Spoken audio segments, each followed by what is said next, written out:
imposter syndrome? Do you have it? Right. In some ways, yes, and in some ways, no. I've never understood how I got where I am today.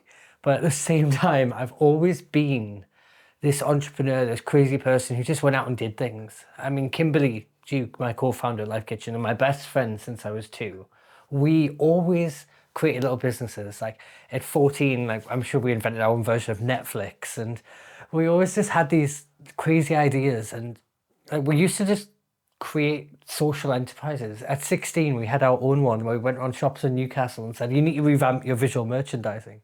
Like, what did we know at 16? Yeah. So it's always been in you, this kind of, Yeah. you know, you keep doing things until you found something that you kind of enjoy. Has it been one of those journeys for you? Yeah, one that I didn't know was going to hit so big. You know, I've done things that were relatively cool in the past, but Life Kitchen came out of a drunk tweet. Really? One drunk tweet 8 years ago transformed my entire life. My story really starts when I was 18. My mother was diagnosed with small cell lung cancer, and I became her primary carer during that time. So during those times while she was ill, I was the one sat on the sofa under a blanket while she was eating ice pops, watching Come Down With Me. I wasn't, you know, the carer there looking after her, giving her medicine. Like, I was just a kid spending time with his mother while she was dying. And over those last 2 years of her life, the biggest thing for her was that she lost her sense of taste. Not her eyebrows, not her hair. It was really that transformative thing of, we were going out to make those family meals, we were going out to restaurants and bars, but she lost her sense of taste. And those moments of trying to create memories, she lost that connection. So she'd be at those meals, but she wouldn't be at those meals.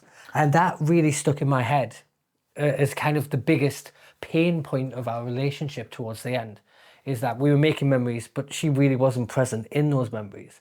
And that really has been the foundation of the last 10 years of my life. That one memory and that one feeling transformed my entire journey without me even knowing about it. What were your thoughts when, was that, clearly that's a major point when she can't taste food. It's devastating because it's one of the joys of life.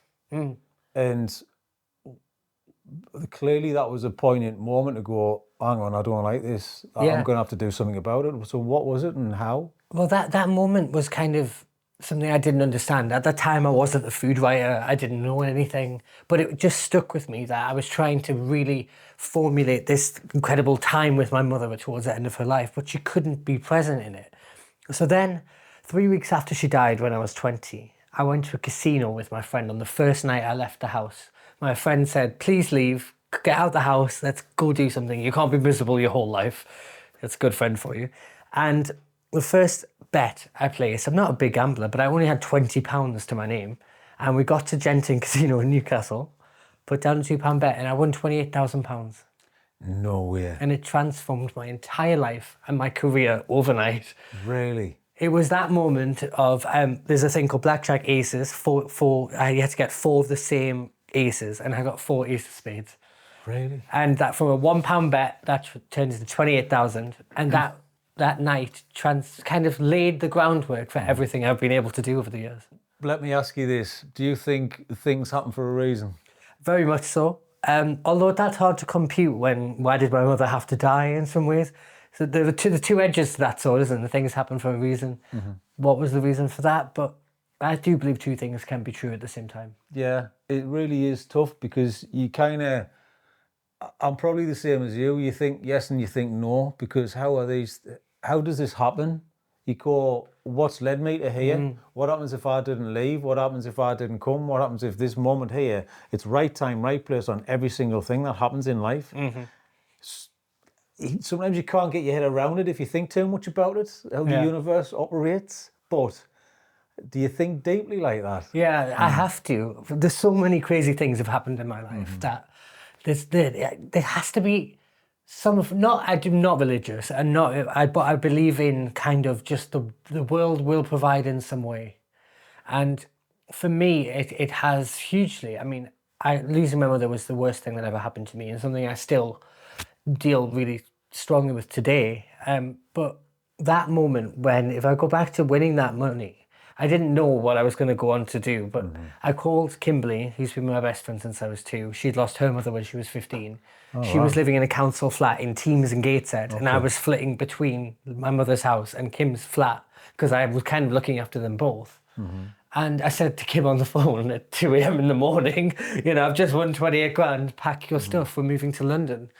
And we went to Barcelona, we had this ridiculous holiday, and we flew back into London. And we said, right, that's it, we're going to live in London now. And we went to the end of a tube line. And I knocked on an estate agent door and I said, I've got 26,000 in the bank. Can I rent a flat up front for a year? I must have sounded like the best client they'd ever come across. Bingo. Literally bingo. And when I walked in, I said, Kim, let's save some money. Let's get a 1 bed and share it. So, 20 years old, we just, spent a year living in this London flat. We didn't have to have jobs because I'd paid the bills and I'd paid the rent. And we got this extraordinary opportunity to bed into London. Nobody really gets that. Most people move to London and it's work from the day they get there and 7% of their wages are on bills. But we had a year just to find ourselves in London. It's, again, am I gonna go back to like the universe delivering? But you actually did something positive and you just went, let's go for it. Was that let's go for it because of the fact that you'd been looking after your mum for such a long time? Yeah. My mother, right, this is something I always say. She had 2 jobs, spreadsheets for everything. Did she ever live? I don't really think so. Was she living completely? Was she providing for me and my sister and being a wonderful wife to my dad? Yes. But I don't think she ever truly lived life. Although my dad would disagree because he says in the 80s she had a great time on the Tube. The TV show there, because my family used to run the bars for the Quadrini family. Okay, so so they had So my mother was on every episode of the Tube. Yeah. But the mother I knew, my mother, not Krista Riley, the separate woman who had a whole life before kids, the mother I knew I don't feel like ever really lived. Because she was doing what anyone has to do to bring up kids. And that has never been my rhetoric in life. I just want to create things, transform the world in some way. And then I accidentally went on to do it. At what age did you start looking after your mum, being a carer? I was 18, and I remember the day she was diagnosed because I was with some friends at Kielder Water. We were sitting by one of the lakes and had no signal, and we had this gorgeous barbecue and a couple of drinks, and it was fabulous. I remember saying out loud, I feel really happy today. And then I came out, I got signal, and had 18 missed calls to the fact my mother had cancer. And it's one of the most pertinent moments of my life because I remember it was one of the first times I'd ever felt happy. And of course the universe in that afternoon said, here you go, your mother has cancer. And that day has, that element of happiness I've struggled to find ever since. And at that moment, what was the shift in yourself and your mindset going from happy to what was it then? I don't really know, to be honest. The whole time was a blur. I remember just trying to compute what was happening, but also be strong for my mother, my dad and my sister. Not to put it too much on Kim, because she'd already just gone through this with her mother a few years previous. I felt like I was sitting in this really weird thing. And I was also at business school. I was at the Peter Jones Enterprise Academy at New Durham College at the time. And the business school, I'm really good at business, and so I was just acing it anyway. But every week I'd be in and out of hospital with my mother. She nearly died 3 or 4 times during that. I had to have oxygen forced down her throat. It was like a really traumatic time that when my brain only lets me remember so much of. I think to really keep myself protected. But it was an intimate time with my mother in terms of we would really be snuggled up on the sofa and she'd just be eating ice pops. The cold sugary hit was all she could taste. And that kind of experience with her kind of really shaped everything that I've done today. She died when I was 20 and I sit here today as a 32-year-old man, which is really weird because I still feel like the kid that lost his mother. Yeah, I think we always do though. I think we're just grown-up children. I really don't think we ever get away from that. But I think you've got to keep that little spark because that's your passion, that's your joy. You've got to keep the thing that got you to who you are now, create that personality. You seem like, you're so positive, right? I mean, there must have been some downtimes. Oh, there 100% was. I Because you're mean, with your mum and you're kind of going, I don't know what's going to happen and when this is going to end. Do you know what I mean? Yeah. It's sort of really it all daunting, happened isn't it? so quickly from that driving out of Kielder into Signal and getting that call. There was then the moments of just life kept churning, appointments after appointments, good news and bad news. So the activity kind of kept you busy, Yeah. which stopped you thinking. Which in some ways is where I still am today. Really? I'm So still on you that just kind treadmill. of kept on that train and moved forward I- and haven't stopped? Well, I had to because the money from the casino obviously ran out after a year. Kim and I started a fashion magazine in London and we ended up going front row Fashion Week, and we've just always been two kids that have transformed our lives because we wanted to. We have this saying, and it isn't a real saying, it's made up words. Naivety is Achievity. If we ever known what we were going into, we wouldn't have done it. Yeah, but that written down 200 years ago, that could be kind of quoted forever. couldn't it, Exactly. Everyone has to start a quote somewhere. Exactly. So I believe that could be a thing as well, Ryan. I really do. If I ever get to that is what I'm going to get. It's basically one of those things that I'm unafraid to ask for things. I go out there and I do it. I'm not really embarrassed by things. I don't really get scared going out into the world because I know what I'm doing is cool, is original. Life Kitchen has been the defining moment for a lot of my life for the last 10 years, but it also has helped 100,000 people around the world. My cookbooks have been used millions of times. You know, I wrote a book during COVID called Taste and Flavor, which did 2.8 billion media hits across the world. And I cooked on the Rachel Ray Show on CBS in America. Russia Today tried to send a camera crew. I was kind of against that part. But I did 700 interviews across the world for that book, and it was used millions of times. And then in Italy, there are some COVID clinics inspired by that book. Never got a penny for that, let me tell you. But we've just always had this incredible opportunity to change the world by just being the two people that we are. And it all started because of your mum. It all started because of my mother. You caring for your mum. And then because I went to a casino. And then how did I get into food? I tweeted one night, drunkenly, I had two vodka cokes. I'm common as hell when it comes to food. No, drinks, common as hell when it comes to drinks. Food I'm very good at. Yeah. But I remember tweeting, I want to do a cookery class for people living with cancer in honour of my mother. Can anyone help? And it went viral. And 10 days later, I was on the Today programme on Radio 4 for my first ever interview to 10 million people. Wow. So you did not have any time to think about how this is going to shape at all? I didn't even know the science behind it. I came off air at Radio 4 to Hugh Findlay, Whittenstall and River Cottage saying, let's launch this together. Sue Perkins had tweeted saying her exact words, if you need a specky-eyed twat to help, I'm in.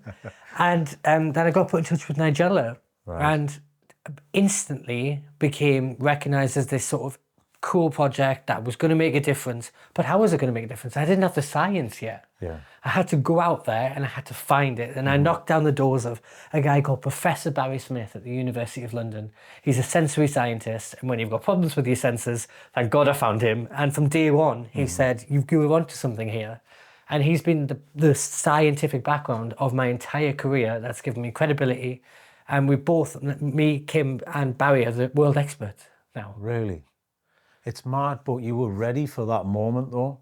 Everything that led up to that, all of these magazines and all the things and moving away and doing all the entrepreneurship and being like that, all of a sudden it worked in that moment, and you reacted in the best way you could by driving it forward as well and being positive about it. Was there any doubt? I mean, obviously there's going to be doubts, but sometimes... The doubts weren't necessarily there. There were mistakes, but I'm proud of them, most mistakes. I don't regret anything I've done in my life, but I definitely drank too much and partied too much in the celebrity world I then found myself in. You know, a lot of my friends are millionaires and sons of billionaires or celebrities, and I'm not. And I have to forget that I'm not, can't keep up with my dad says, stop trying to keep up with the Joneses, Ryan, because I don't have their money. I was given honorary memberships to the biggest private members clubs in London. I was named one of the 1,000 most influential people in London by the Evening Standard. I won 5 awards, the Oscars of the food world. My first book deal, I signed for a 6-figure sum when I was 24. And I changed an entire industry. And yet I sit here today with about £5 in the bank. And And you know, a totally different. I've never cared about money. I've never cared about money because my mother died. It taught me that life is about experiences. You can always get more money, you can always get more success, but you can never get more people and more experiences than if you don't live in the moment.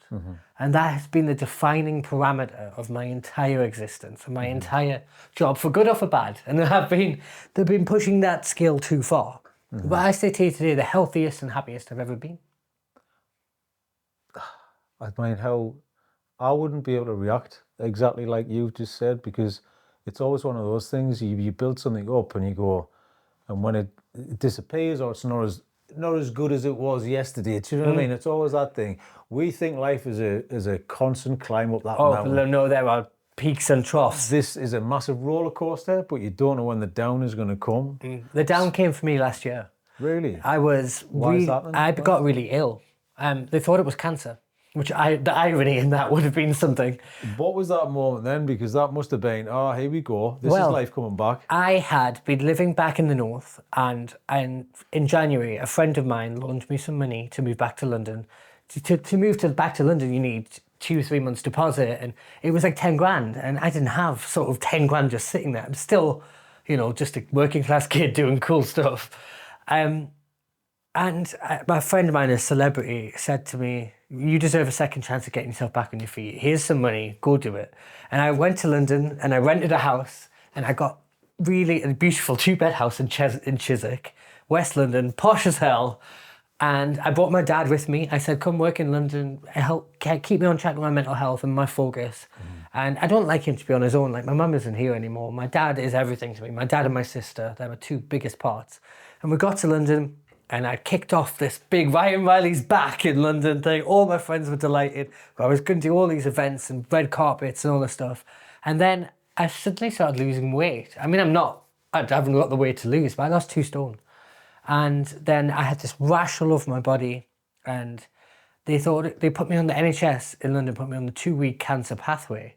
And I was like, okay. But weirdly, I was okay with it because I'd been around cancer for 8 years. So it kind of was inoculated to it. And we did all these tests and scans and awful things like cameras down my throat and awful. And then they figured out it was an autoimmune disease, which was a shock in itself, because that's like, okay, I thought maybe I'm on the cancer pathway, so then to be told something else was strange. So then I thought, I can't stay in London, and my dad didn't give me a choice. He was like, I know we've just moved here, but I've rented you a house in Bodder, and that's where I live to this day. And it's it's got an island kitchen, 12-foot ceilings and some chandeliers. You'll be happy there. And it's £1,100 a month. Yeah. And that was 2.5 grand less a month than my rent in London. And if I was going to be ill, I didn't want to be fighting to earn money while being ill. So I moved overnight. I left my London flat, sorry landlord, and just ran up to the north with Dad, and he put me in this house, and I spent all of last year just getting better. And to this day, we're still in the NHS process. My next appointment is not for 3 months, no official diagnosis. But what do you think it is? I think it's an autoimmune disease, but I think there's one called Behçet's, which is a rare French one. If I'm going to get any, it's got to be a rare French one. And what do you think? Why do you think that is as well? I just looked at all the symptoms, and I know my body, I know myself. I also wasn't looking after myself. I was out too much. I was drinking too much. I was partying too much. I wasn't super healthy. I was stressed to hell, and stress is probably one of the biggest pains on the body. And that moment for me, really, of realizing that it was an autoimmune disease, kind of decided that I should slow down, forget my career, walk away from everything until I'm better. I announced it publicly, had loads of support, and then I just disappeared. What's that like? Because sometimes that could be the downward spiral of mental health as well. Yeah, well, my mental health was pretty much already there. Was it really? Yeah. Do you think you mask it? No, I live my heart on my sleeve. The reason that my friends helped me last year is, you say to someone, how are you? And they go, I'm fine, thanks. You say to me, how are you? And I'm like, right, here's all my problems. Because I just believe in being open and transparent, and I think my authenticity comes from the fact that I do not hide it, good or bad. I'm as much of a big champion of myself when I'm in a good place as I am a champion of myself when I'm in a bad place. And Life Kitchen and my whole career, I already know that I did good and changed a lot of people's lives. And, you know, I have the fame and celebrity of being that in the food world. And as a bullied gay kid from Washington, that was kind of a different vibe. And Yeah, you've got a few scars on your Yeah. armour there, haven't you? So yeah. yeah. And the thing is, I've made mistakes in London, and the world that I'm in, kind of inhabited, can be a strange one. You know, Life Kitchen brought me into being a food celebrity and on TV, and all of the criticism that comes with that.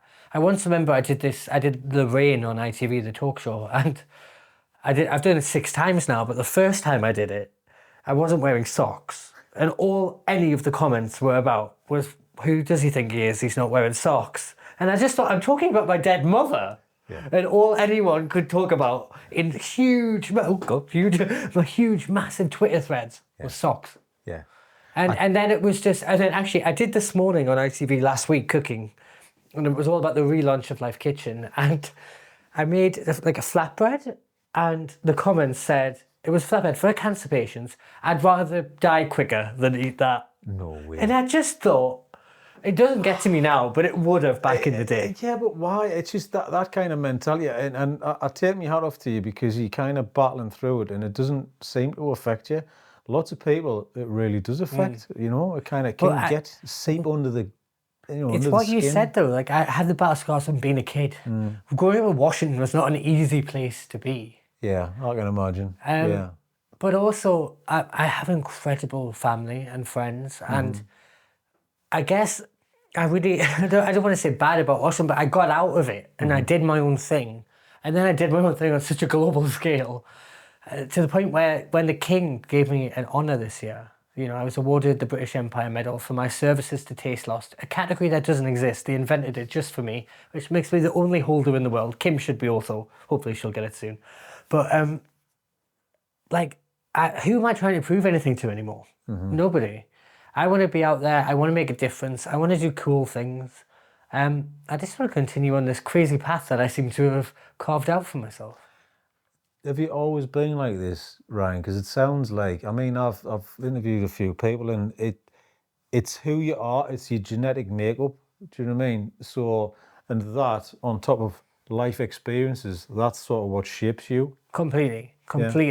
That's always been who I am. At 12 years old, I was the head of the school council. I ran the tuck shop at my school that made like $1,000 a month. And then I had my own version of like free webs where you could host your own website. I was a child genius. I don't know where that went, but I did. You should have given me a percentage of the £1,000 a month. Right? Because you know, the teachers used to come round and steal crisps from it. That was not setting an example, but I used to witness them handing the book. It had a padlock. They'd be prizing it open to get a packet of Worcester sauce crisps. Yeah, that's mad, but it's kind of, it's almost like your destiny's already kind of carved out before In many you start. ways. And I always say it's really weird to be famous and successful. And I say famous with a famous in the world that I'm in. Yeah. And successful because my mother died. That's always been the strangest thing. And even more so, if you add Kim into the mix, her mother dying is also why she's successful. They gave us the platform to write 5 best-selling books across, you know, Life Kitchen, Small Pleasures, Taste and Flavour, her cookbooks, and then the ones we've given away for free. Plus, we've taught hundreds of cookery classes across the country, and our books are globally across the world. They're just 2 kids from Washington. But I love that. You don't sort of, we talk about the imposter syndrome, but it doesn't really seem to kind of pull you back.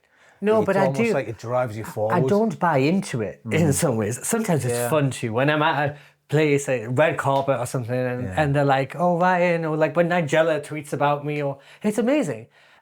Or you know, but this year when the honours list was announced, it was the Daily Mail ran this massive article, and it was a picture of a 101-year-old veteran spliced in with a picture of me, and it says we were the representation of the honours list this year, and you know, like. I wasn't exactly a monarchy, you know, a huge fan of the monarchy. I wasn't bothered by it, but I'm from Sunderland. Does it come into my life very much? Not really. And then when the Cabinet Office called, the government called and said, would I come represent all British Empire Medal holders this year? And I went down to Admiralty House and I sat at a press conference and hundreds of journalists, and I did 7 back-to-back interviews, Sky, ITV News, BBC, and then I went to Downing Street and had a private tour. It was just because of what I've achieved. And then I came out of that, announced it on Instagram, and then 50 days later, whenever we're filming this, I haven't stopped since.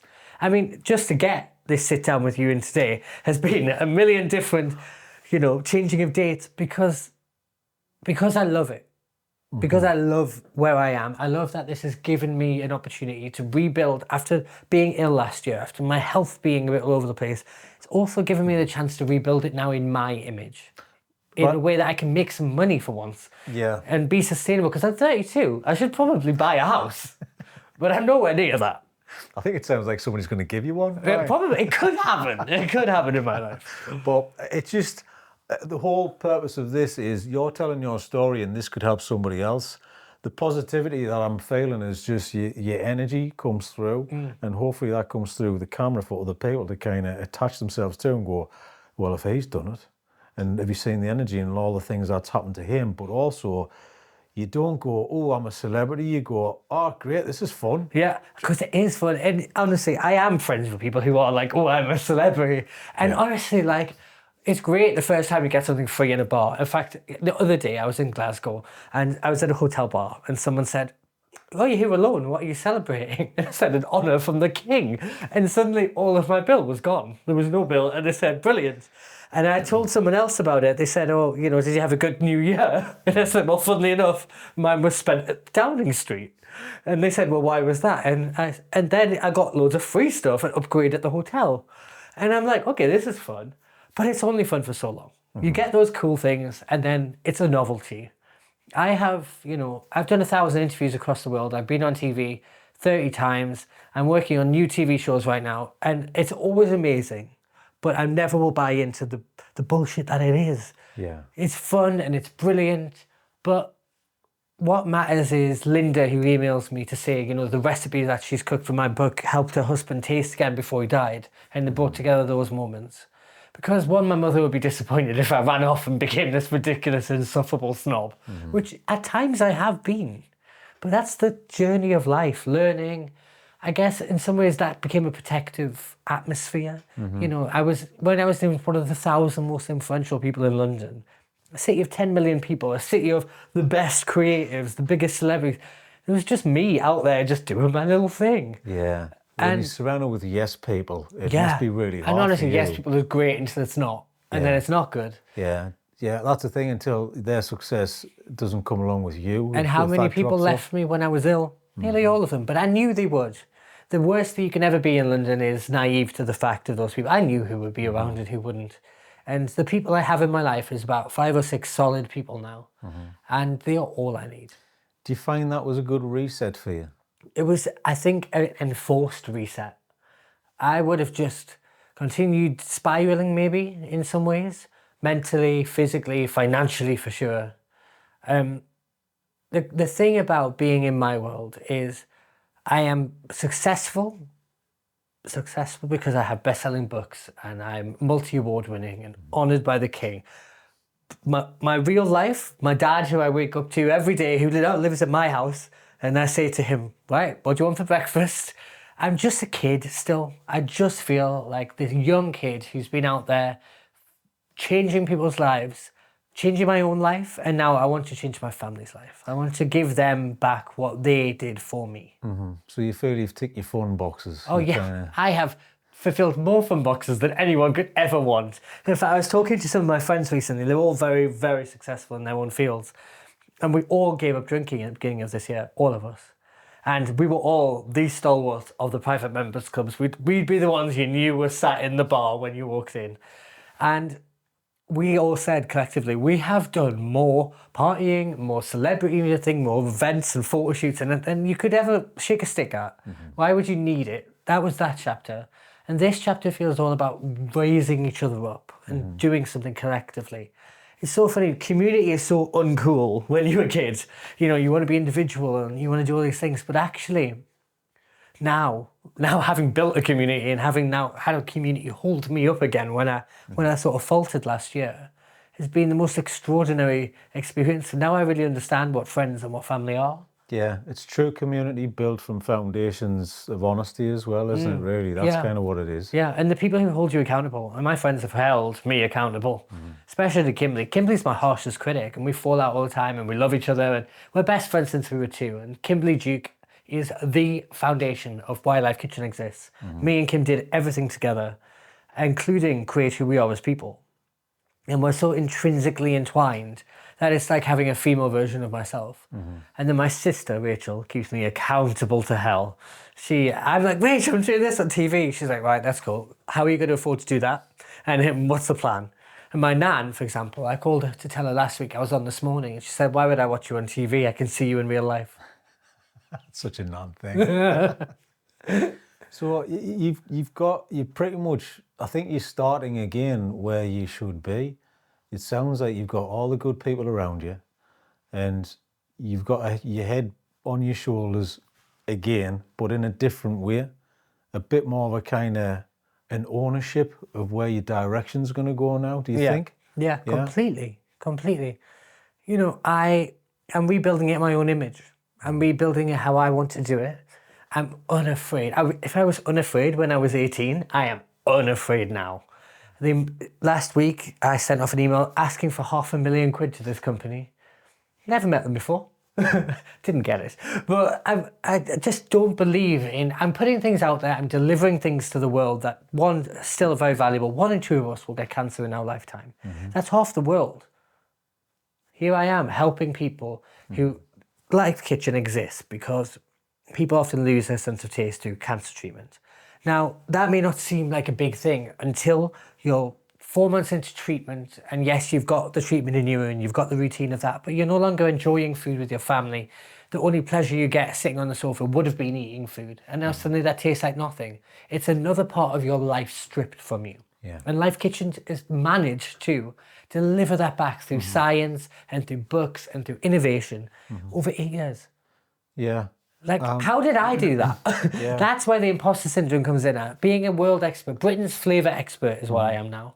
But it's mad, but you kind of put it out there for people to kind of, who probably are going through it, but there's not a solution out there and it's not a commonality. Yeah. There's not a kind of fix. I mean, I interviewed Kim, and Kim was fearful of losing her hair from having cancer treatment, and I never thought about it's the eyebrows and the eyelashes and everything else. Yeah, you everything. don't think about You that, don't, do you? yeah. Yeah, So, and they're defining features that we don't even understand every day. We just look at someone and it doesn't register. But when they don't have it, it registers. yeah, completely. And then I'm thinking, hang on, no taste. Well, how can you get enjoyment from you're going through a miserable every time? sip of a drink that you just have 5 coffees in a day, you know, you're not thinking about it, gone. Suddenly it's just blank. It's stripping away joy from your life. Yeah, our tagline is helping everyone enjoy food again, because we get a lot of stick really because we have sugar in our recipes, we have, you know, fats. Life Kitchen's about enjoyment. When life is already at the precipice of being miserable from cancer treatment, you want to enjoy food. Yeah. And we've built this entire organisation, all these cookbooks, all of the free cookery classes, master classes that we've done, based around helping people enjoy food. And that's as simple as it gets. And that is overused, joy in food, in every marketing campaign. But until it's taken away from you, you will never understand what you've lost. Yeah, completely. Yeah. So the science to this, what have you learned from this, Ryan? I've Obviously learned it's that important, really important, but your journey learning about this, it's like another world of seeing food. Yeah, completely. And it's transformed every aspect of my personal food life too. So the science behind it is really just based on sweet, sour, salty, bitter, and umami. Umami is our 5th taste. It's that savouriness in soy sauce, in cheese, and meat, and potatoes. But when you have lots of umami-rich food, it triggers the sweet, the sour, the salty, and the bitter receptor to work 30% more, well, around 30%. Really empowers them to drag more of the sweet out of the dish, more of the sour, more of the bitter, more of the, you know, all of that. And basically all of that together creates a stronger taste perception. So now, even in my everyday life, I'm like, oh, let's put this in here, replace salt in a spaghetti bolognese with a teaspoon of miso. It will then add that umami element, but it will season the dish. It's just transformed how I look and eat every day. It's ruined every restaurant experience for me. But my biggest excitement in the life now, and this might sound really strange, is when I create a recipe that tastes good. I used to look for those hits in, partying and everything, but now I'm like, oh, I've nailed it. And that's the excitement I get now because I understand something. Life Kitchen was born because it was the only skill I ever allowed myself to learn. I was good at being with people, I was good at being an entrepreneur, but actually physically cooking, the discipline and the science of it, I'm too ADHD for that, But then I found the creativity is what can draw me into it.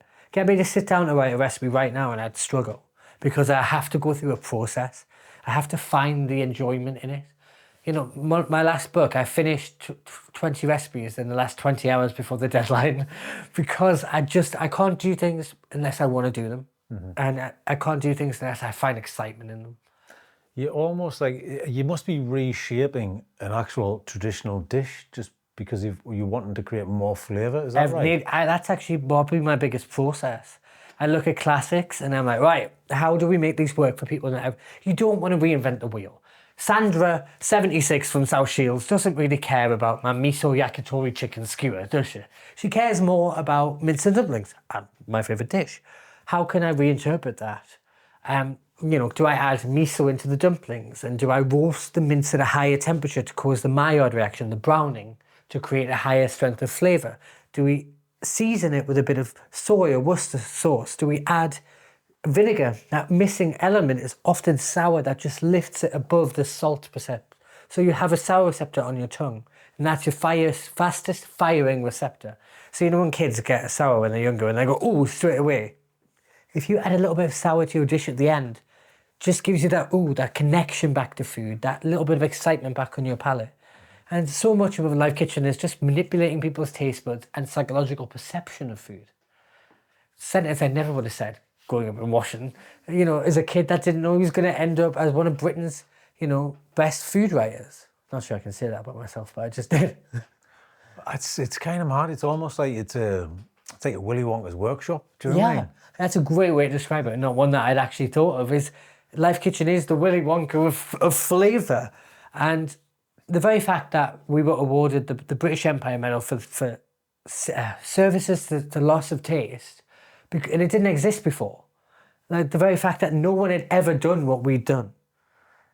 And yes, I reaped the benefits out of it, of having a whole career and having helped a lot of people, but I still just feel, back to your very first question, like the imposter who's just, how have I gotten away with this? Even though we have proven methods and recipes and thousands of stories, and I get to go talk about it on camera nearly every day at the moment. It's crazy. But I also feel like I deserve it for the first time in my life. But you do, because you put the work in. Why not? Why not be rewarded for the work that you put in? Yeah, I know. It's been an absolute roller coaster. And one I'm very proud to have undertaken. People say, would you have done it again if you now know? I think I always would have. I don't think I could have stopped myself. Would I have probably been less successful? Yes. I probably wouldn't have taken as many risks. Now I know what those risks entailed. And the no's and the rejection, I don't always get yes. 80% of the time I do. But the times that it's been no have been often the big things I've asked. I've went out there and, do you know what, I got on this morning last week by talking to someone who I spoke on Instagram to. Oh, about 8 years I've laid that seed to get on that show. And here we are, I did it. And I think my whole ethos in life, the one thing to take away is just go out there and ask for it. If you fail, do it again. Ask more, reframe it, and just do it with such fearlessness and conviction.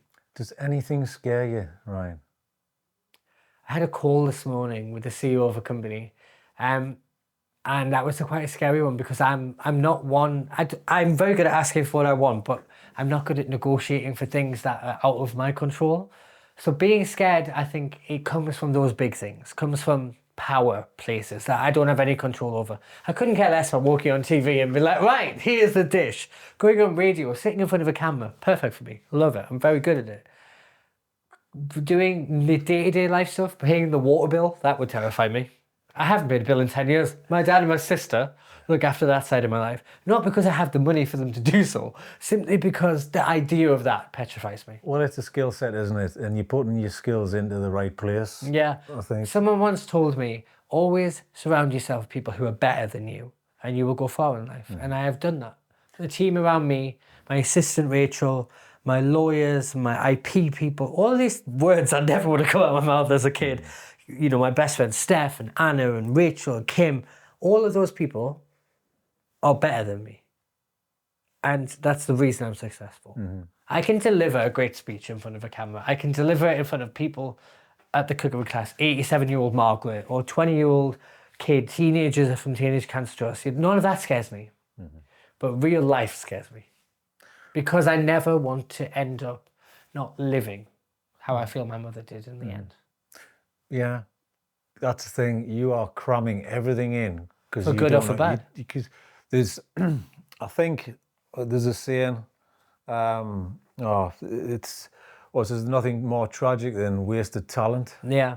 I think that's such a thing because there's lots of talented people who never try. Oh, and also there's lots of talented people who do try and they never make it anyway. That's even more of a shame. It is, but it's understanding when it's going to work or when it's not going to work. Yeah, or just giving it a go regardless. I am very lucky that a lot of the best and brightest people in the UK backed me. I didn't see it coming. I didn't know it was going to be a thing. But having the likes of Nigella and Jamie and Hugh Fearnley-Whitnestall and Gazey Erskine, all of the big food stars of the time, back this little kid, just transformed everything I've ever been able to achieve. And then I'm just relentless at making it continue.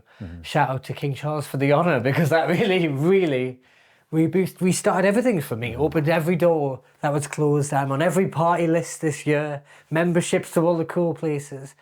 And that's great because I've got about a tenner in the bank, so it really helps. It's good for business, isn't it? Great for business. It's great for business because you're not afraid to put yourself out there, and I think that's what most people are afraid of, is just being themselves and showing people who they are. Yeah. That's one of the people's biggest fears, I think. Yeah, completely. But you don't have that. No. Why? What point is there? There's no point in not living authentically who you are now, because you get one shot at this floating rock in space is what I always think about. I always think, would I lie on my deathbed and think I shouldn't do this today? No. So I'll go do it. One day, I might send us a bit over the edge, but to the wrong decision. But at the moment, it's the driving force of me in Life Kitchen. Let's talk about the messages. They seem to be very important, and the people in the community. You must have a few. I know you get a lot, but you must have a few that are really kind of embedded in your head, memories. Is there any like messages and things that people have kind of said about you or thanked you for? Well, I think we need to start with a really weird one. I started talking to Miss Dynamite, the rapper, when I was 18. My mother was diagnosed with cancer. She tweeted about her mother being diagnosed with cancer, and I tweeted her saying, my mother just got diagnosed too, and we became friends. At 18 years old, I befriended the, Mobile Award-winning rapper Miss Dynamite, and she used to send my mother flowers and self-help books, and she used to fly me down when I was living in Concord in Washington. She'd fly me down to XOYO in Shoreditch and put me and Kim up in a hotel, and we'd be in the green room backstage at a club where Miss Dynamite performed with Shy FX and all these cool things. She didn't need to do that. She just saw a kid suffering from his mother's death too, his mother's cancer at the time. And she just backed me and she took me to all these festivals. And that moment gave me the ability to talk to celebrities, which sounds like a weird thing, but that's then clearly helped in the 15 years since. Then my other memories of people that have been in my life that have given me praise or help. Definitely Nigella. She backed me so much in the beginning. Still does to this day. But she would tell me things. She'd tell me to get over myself and do this and not be scared. And then one other celebrity one would be Lily Allen. She and I have talked quite a bit over the years. And when I was struggling last year, I'd be like, I think everything is over. My career's gone. And she'd be like, get over yourself, Ryan. Lots of cool people have done things. But you just need to pick yourself up, dust yourself off and continue on and do yourself better. And then if we come on to the everyday people in Life Kitchen, the people I'm with most days, I'm not always around those celebrity lives. The people I remember, there was one guy called Mike Richards. He came to Blackfriars in Newcastle. We were doing cookery class and he said, here son, I remember, you look about 12, what could you do to help me? My wife's sick of us, exactly words. Like basically around those sort of words, say my wife's sick of me not eating and I just don't think I'm going to be able to do this. And we sat down and we did pineapple tacos, my most famous recipe, one Kim and I invented years ago. And it's really simple. You lay a pineapple, you cut a pineapple into a round to wafer thing to resemble a taco shell. And you stuff it with prawns, coriander, chili, spring onion and lime. And the reason is pineapple stimulates saliva production. So you bite into it and immediately it becomes mouth-watering. It's like a logical trick. And then the textures and the flavors and the chili and the heat. And he cried. And I named that recipe after him and it's in my cookbook and dedicated to him. But he was this older, quite hard northern man who probably thought, pineapple bloody tacos? I'm not going to cook in that. But it gave him a moment of connection back to food. Yeah. And that changed his perception and allowed me to realize I can change other people's perception. Whatever this preconceived look or how young I come across might intimidate people or might dismiss me because of it. Actually, our food and what we do can kind of change lives, even in settings where I'd maybe immediately be dismissed. Yeah. Yeah, but you ran with that.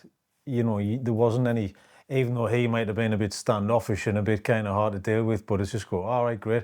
You're kind of used to people like that because that's where you were raised. Yeah, you know what I mean? Yeah, and completely. It makes it easier when you are because you can understand there's a way of talking to people, isn't there? I can sit in a room with, royalty and celebrities. I can sit in a room with people from where I'm from. I can sit in a room with really tough-nosed business people. I managed to blend in somehow. And it's just been this ability to connect with people. Everyone has a real life experience. And when you find that real life experience and connect over that, people's barriers are broken down instantly. You've always got to think, why do people have those barriers? What has happened in their life to get to that point? And I guess my biggest key to success is humanity. And remaining within that human element. What is their humanity? What is my humanity? What do I want to talk about? Two things can be true at the same time. You can connect with somebody and not agree with them, not like their points. I have plenty of friends who support different political parties or have different views than me. I'm obviously right. I mean, I've never been wrong. But I can still be friends with them because I appreciate the human side of people. I'm the same as that because you can have a conversation and then if somebody says, oh, I like the blue team, I like the red team, why would it matter? Yeah. Let's just have a cup of tea and have a natter. Exactly, So exactly. I think that should be, should be on a t-shirt or a flag or something. Maybe it'll be my next merch drop. I don't have any merch, but I should. That's wonderful. What are you struggling with at the minute? Are you struggling at all? Is there anything you're coming through? Anything you can help people out there kind of? Do you know what? For the first time in my life, I'm not struggling. And that's quite a refreshing thing. And it is an incredible... And maybe I have no money. But I'm definitely still not living a bad life. Does that bother you though? No, never has and never will. Really? I will find a way to do things regardless. I've had tons of money. I've had no money, I've had tons of money, I've had tons of other people's money. Money doesn't bother me. For the first time in my life, I feel happy. I feel joyful. I feel like I can do anything again. My dad keeps referring to this right now as it's 2018 all over again. 2018 was when I launched Life Kitchen, is when I won the Oscars of the Food World, is when I signed my first book deal with Bloomsbury. I signed with them because they published Harry Potter. Less so, we don't do that these days. I'm not a J.K. Rowling fan, but back then I was, everyone was. And when Bloomsbury came to me and offered me my first ever cookbook, I was like, wow, I made it. And this now feels in 2026. Is that what you were in? Yeah. That's how I feel about now. I'm having a 2018 all over again. Yeah. It's mad, isn't it? Kind of flies, doesn't it? Time flies, but I've got my second, third, fourth, 50th chance at life now in my career, and I'm finally doing it in my own image, with my own autonomy, with the respect that I've built up over the years. Do you feel there's a freedom? You're freer now? You're much freer now. Much freer. I was very much back here, as much as Bloomsbury and agents and everything were there, I was very much scared to do it the first time because, oh my God, what if I lose it? What if my first book isn't a hit? I felt like a pop star. Like, what if I get dropped by the label? That sort of thing. Now I'll drop the label myself. Yeah. I'll do anything because I'm at the point where I can. And not because I can financially, not because I can, because I want to. Because actually life isn't that deep. Yeah. Go out there, do what you want, fulfills. You can only say that though after success. I am saying it now because I've been successful, because the dream happened once. Now it's time for Dream 2.0 and whatever that may be. Last message for people out there. What do you really want to say to people? What's that connection that you want to say? Could be food, could not be food. I want to. That's a great question, and a question I appreciate. It's sort of honesty that I like delivering. I really feel that my biggest message to leave to anyone is go out there, do it. Naivety is achievity. Take my phrase and spread it wide. Don't be afraid to ask. Social media, the digital world, and the classic good old email is everything you'll ever need to achieve in this world. Go out there, ask people. People are kinder than you will ever believe. And if they don't reply once, 4 to 5 days is a bit of a bug. 7 to 10 days you can email them every 7 to 10 days. And you might just got lost in their inbox. People are willing to help you. People are willing to connect you. And the biggest piece of advice ever is you might think you've got the whole plan set. And then you meet someone and it'll go totally left or right in a totally different direction. Don't ever think that what you're going out to achieve is ruined because someone says no there. The connection made will always be where you go. You'll never get it in the first way, but it'll be that offshoot, that uncle's aunt's cat's best friend who'll be your key to success. I think it's not being attached to your own ideas as well. Yeah. You have to believe in your conviction, believe in your vision, but don't believe in that you know exactly how to achieve it because nobody does. Yeah, it shouldn't be just, oh, it's this and I have to do this and I have to can't do it change this it all. set way. It's this set way. Well, no, you have the idea. The idea is the goal. And it's an ecosystem. Yeah, and how it shapes is it could go anywhere. Yeah. But just keep the ethos of what that thing was. Yeah, exactly. Yeah. Ryan, thank you very much. Thank you. That was a joy. That's brilliant. I love that.